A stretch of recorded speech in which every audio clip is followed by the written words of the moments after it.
안녕하세요. 용드라입니다. 귀궁사화까지 잘 보셨나요? 과연 팔척기를 물리치고 윤갑은 다시 돌아올까요? 저와 함께 5화 내피셜로 확인해 보시죠. 가을바람이 묵직하게 불어오는 새벽, 여리는 단단히 싸맨 짐을 품에 안고 한 발 한 발 궁을 벗어나고 있었다. 뒤이어 발소리가 들렸다. 여리야 기다려.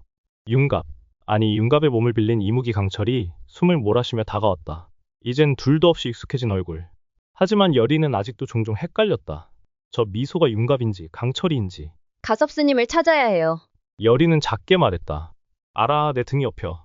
강철이는 무심하게 말했다. 여리가 망설이는 사이 강철이는 벌써 몸을 낮춰 등에 태울 준비를 했다. 여기서 시간 끌면 안 돼. 궐이 수상하게 움직이고 있어.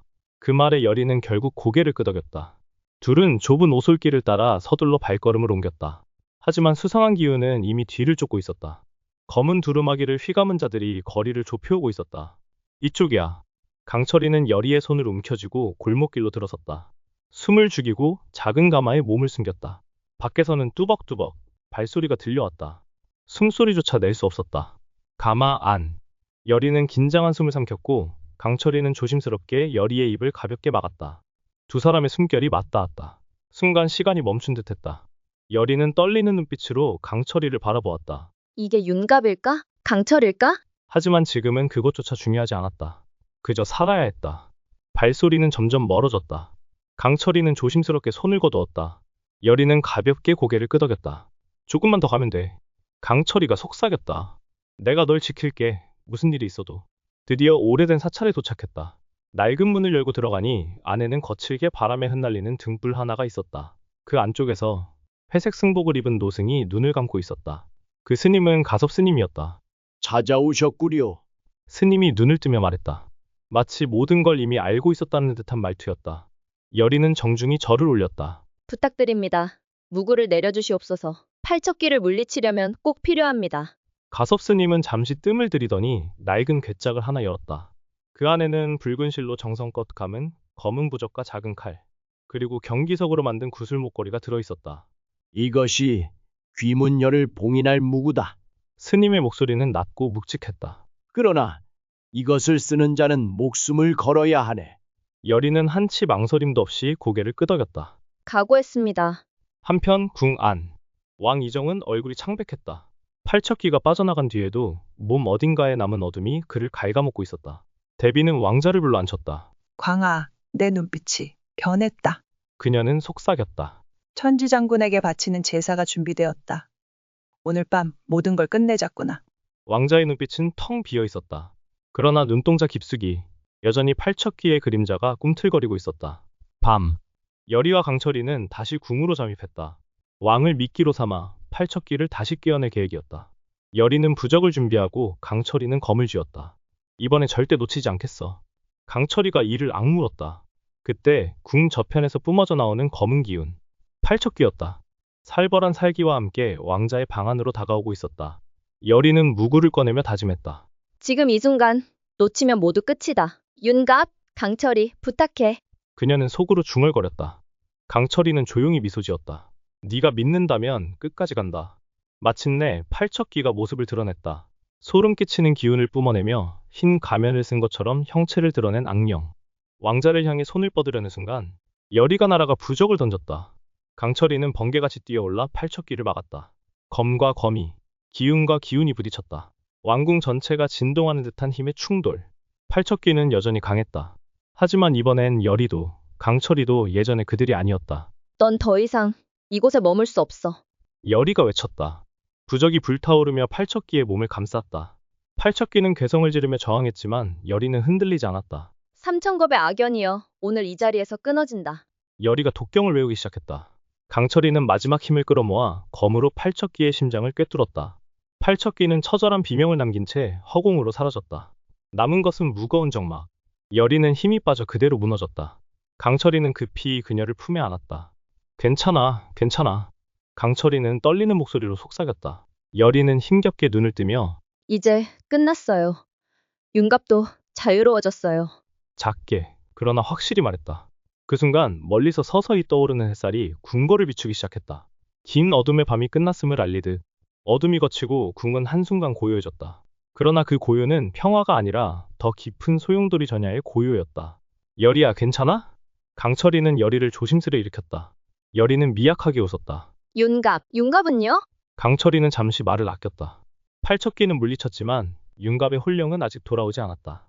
구천 어딘가에서 방황하고 있었다. 곧 찾을 거야, 내가 반드시. 강철이 단호하게 말했다. 열이는 그의 눈을 바라보았다.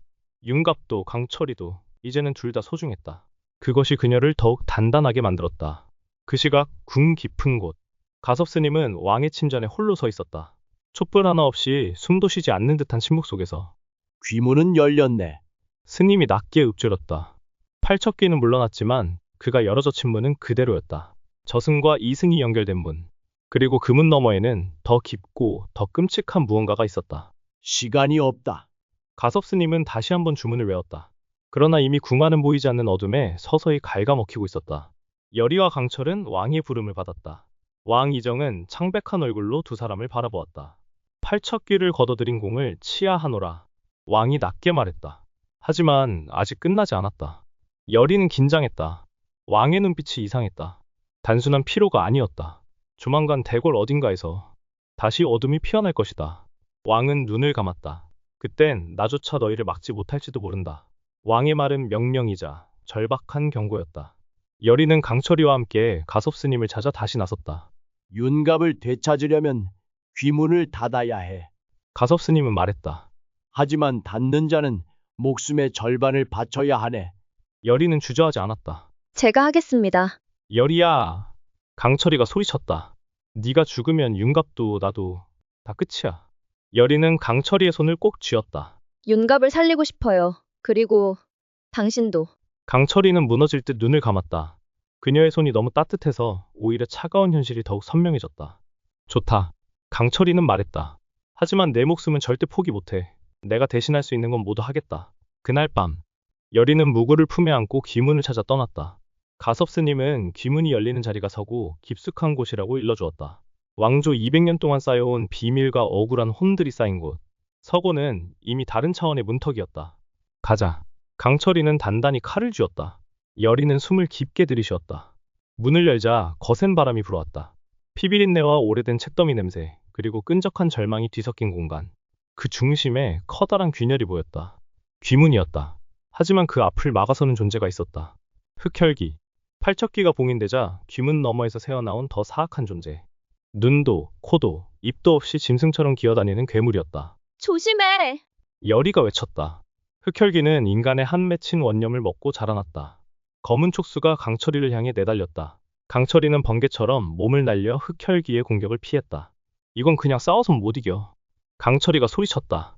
귀문을 닫아야 해. 열이는 가슴 깊은 곳에서 주문을 끌어올렸다. 가섭스님이 전해준 마지막 주문. 목숨을 걸어야만 부를 수 있는 금단의 주문이었다. 하늘과 땅, 이승과 저승 사이. 이 부름을 들으라. 열이는 부적을 찢어 하늘로 던졌다. 붉은 빛이 서고를 가득 채웠다.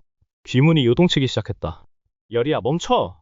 강철이가 외쳤지만 열이는 미소를 지었다. 괜찮아요. 강철이도, 윤갑도. 반드시 다시 만나요.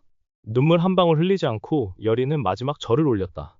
붉은 불꽃이 일며 귀문이 스르륵 닫히기 시작했다. 그 순간 흑혈기는 괴성을 지르며 소멸했고 귀문은 쾅 하고 무너져 내렸다. 그리고 열이는 서서히 무너지는 몸을 느꼈다. 강철이는 그녀를 끌어안았다. 열이야, 버텨. 아직 끝난 거 아니야. 열이는 강철이의 품 안에서 마지막 힘을 내어 미소 지었다. 강철이, 고마워요. 그리고 그녀는 조용히 속삭였다. 윤갑을 구해줘요. 그리고 열이는 눈을 감았다. 서고 한편 조용히 열린 또 다른 균열. 그리고 그 속에서 한 사내가 걸어 나왔다. 흰빛에 휩싸인 윤갑이었다. 여러분, 과연 윤갑은 저의 뇌피셜처럼 다시 돌아올까요? 다음 주 5화 본방에서 확인해 보시죠. 구독과 좋아요, 알림 설정은 저에게 큰 힘이 됩니다. 감사합니다.